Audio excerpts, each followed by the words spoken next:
Hi, it's Stormywriter here, and I'm going to talk to you about probably somebody that's spoken about a lot. I'm not going to be the first one to discuss this individual, probably won't be the last, but it is Stephen King. I don't think you can be interested in horror in any way, shape or form without having some sort of love for Stephen King. As both a reader and a watcher of horror films, obviously he features highly in a lot of what I do. His books are always interesting.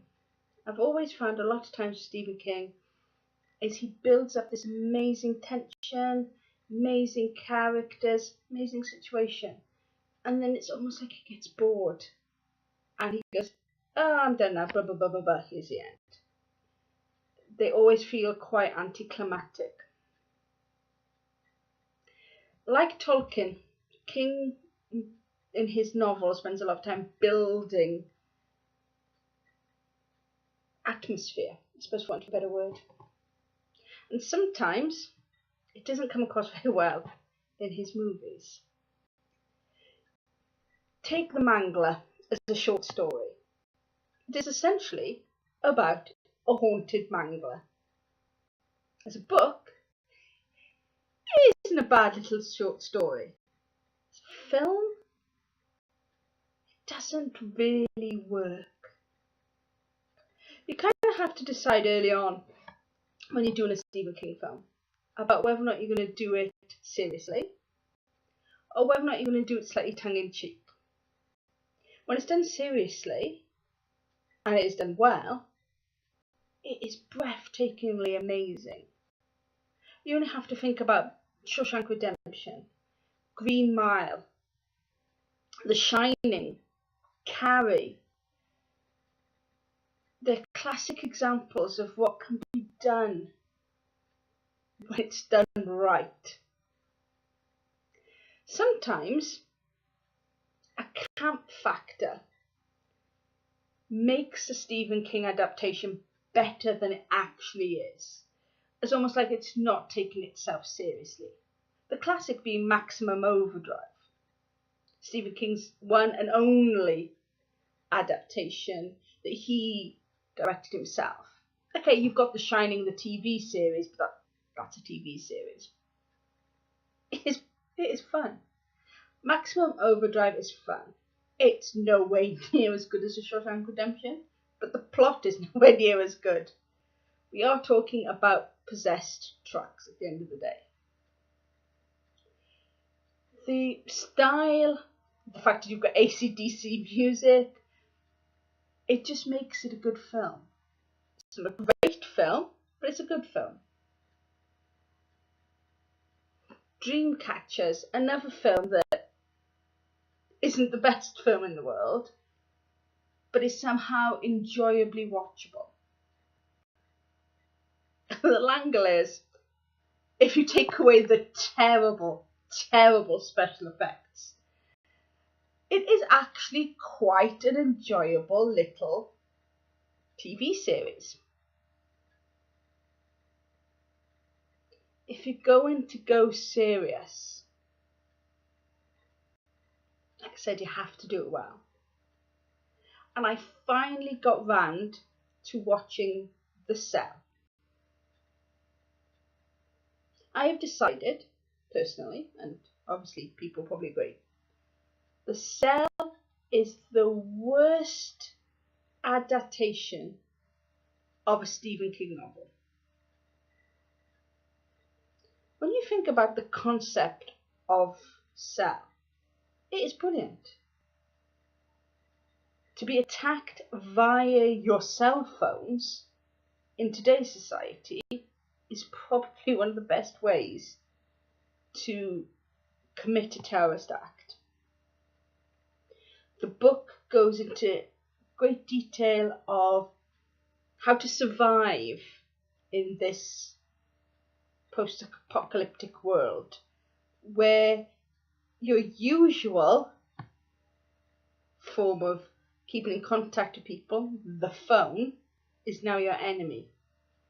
And you're almost back to kind of caveman type communications, and the fact that you have to go to find the people that you love. You can't just ring them up to make sure that they're okay. And that is a brilliant concept. What they did with the film, I don't know. They went down a serious route. You've got Samuel L. Jackson and John Cusack, who can be a little bit hit and miss in films. And it's just dull. Okay, I'll give it credit. The opening scene, first 10-15 minutes, they don't hang about. They go straight into the action. And considering the film's only about an hour and 45 minutes long, that's probably for the best. But after that, it's just dull. The acting is subpar. It just doesn't work. There's no real character development. You meet these people, and as quickly as you meet them, they're killed off. You don't get to invest any time in the characters apart from John Cusack and Samuel L. Jackson's characters. I'm sorry, character names escaped me. They're the only ones that they really spend time on. Oh, and the boy. It just felt rushed. Like I said, it's an hour and 45 minutes film, and they've cut too much out of it. It doesn't have that depth that the book has. Now, as many of you know who follow my podcast or who follow me on Twitter or Facebook, know that one of the things that I'm doing at the moment is a year in horror. And so all the films I'm watching in that, I am marking out of 10. Cell has a 4.2. 4.2. That's ridiculously low. The next Stephen King adaptation, which is Sleepwalkers, which again is a terrible film, has 5.1. I think what saves Sleepwalker a little bit is again that camp factor. It's not as Hollywood as Cell is. If you kind of want to put that in kind of context, the same day I also watched The Happening, which was clearly a day for me to watch films that I'd been told were terrible. And The Happening, as is well known, is terrible. The acting in it is just atrocious. Again, how they got actors who we know can act and make them not act is amazing film direction. The Happening, I gave a 4.9 to. And when you think about it, they are very similar films. They are films in the sense that the end of the world is happening by something which we potentially can't control. Whether it be cell phones, which is an intricate part of our lives, or nature, which we definitely can't get away from. I know that a lot of films, especially some of the older stuff, are being remade, readapted. It, the TV series, has obviously recently been made into a 2-part film, and the adaptation was okay. It's not brilliant, the modern film, but it was enjoyable enough. And of course, there's a lot of talk now of the films like The Stand, Tommy Knockers, which I hate, but not as much as Cell.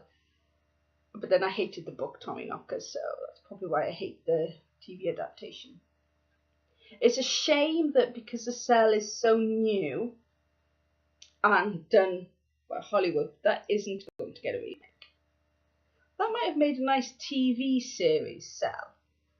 Something that could have been a bit more of a slow builder to get into the depth of the problem and the characters and getting to enjoy it more. But hey, I'm only a person sat in my front room complaining about stuff. I'm not actually a director or anything like that.